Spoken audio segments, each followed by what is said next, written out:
ፎቶ ላይ ቪዲዮ ላይ አለ ስልኬ ላይ እስቲ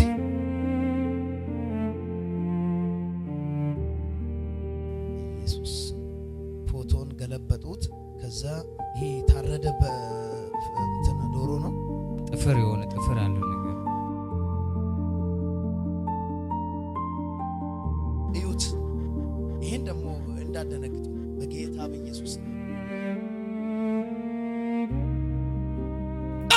ማየት ነው የሞት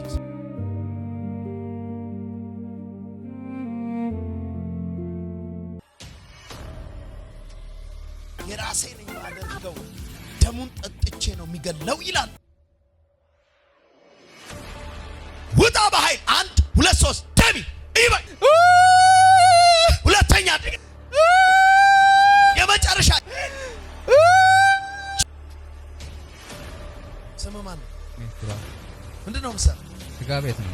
የት? ቆቃን። እንዴት ይሄን ቸርች መተህ ታውቃለህ? አላቅም። ቲክቶክ ላይ አይቼ ነው። ቲክቶክ ላይ አይተህ ነው የመጣው?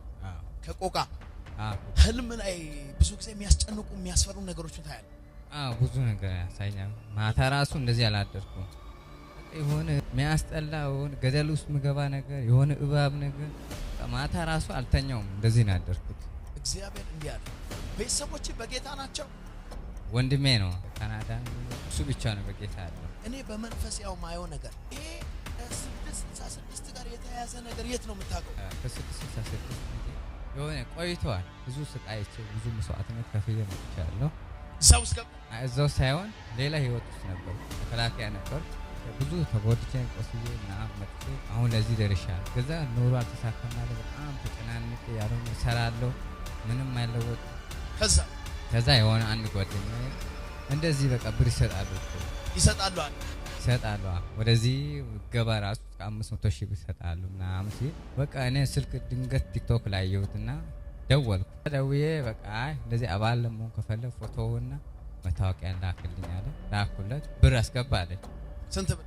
3200 ብር አለኝ። የለኝም ያለኝን 900 ብር ምናምን ብዬ ሲለው ላካለኝ። እሱም ብዬ ላኩት። እዛ ያለ ጨምር አንዳንድ የሚያስፈልግ ነገር አለ ሲል እምቢ ብዬ እሱን ትቼ ማለት። ከዛ አንድ ስልክም በቅርብ ጊዜ መርጌታ ነኝ ብሎ የሆነ የሚያስፈልግ ነገር አለ ገንዘብ አልበረክትም ብሎሃል ምናምን ብሎ ተደወለልኝ። መርጌታ ነኝ ብሎ ደወለ። ገንዘብ አይበረክትም ምናምን ብሎ አይበረክትልህም፣ ለዛ ለገንዘብ ማሰሪያ ቤት ብር ትልካለህ 6000 ብር 666ዎች 3200 አሉ። መርጌታው ደግሞ 6000 አለ። 6000 ሲለኝ አይ እኔ 6000 ብር የለኝም እገልሃለሁ ይሞላ ሰው ላከልኝ ፎቶ እኔ እንደሞት ካርዱ ጆሮ አርዱ ፎቶ ላይ ቪዲዮ ላይ አለ ስልኬ ላይ እስቲ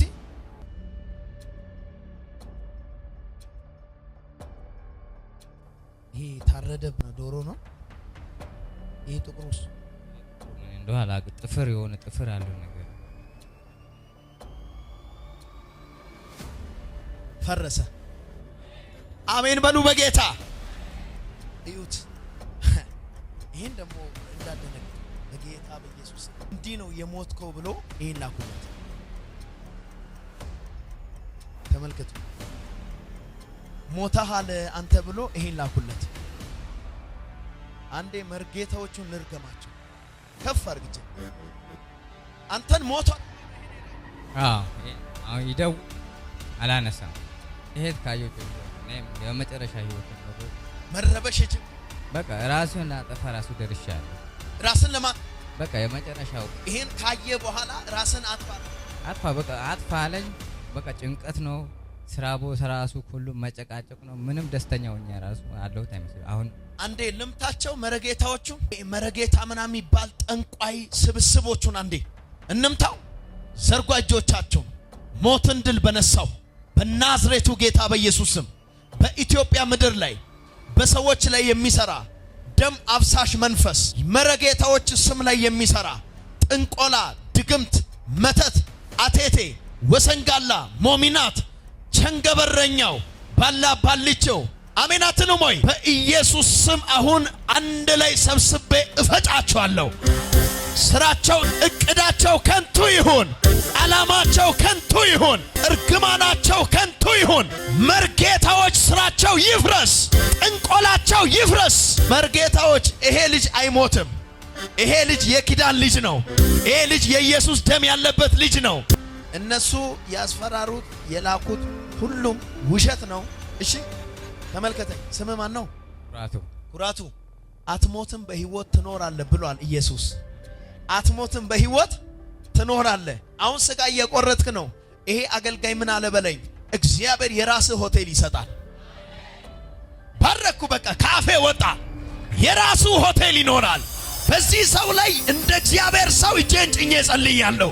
የዘር እርግማኑ አይግዛው፣ የከተማው እርግማን አይግዛው፣ የደፍተራው ኃይል አይግዛ፣ የመረጌታ መንፈስ አይግዛ። ይህ ልጅ ላይ የእግዚአብሔር ኃይል ይሆን፣ መንፈስ ቅዱስ ይሆን። ይሳካለት፣ ቀኑ ይውጣለት። ተፈጸመ።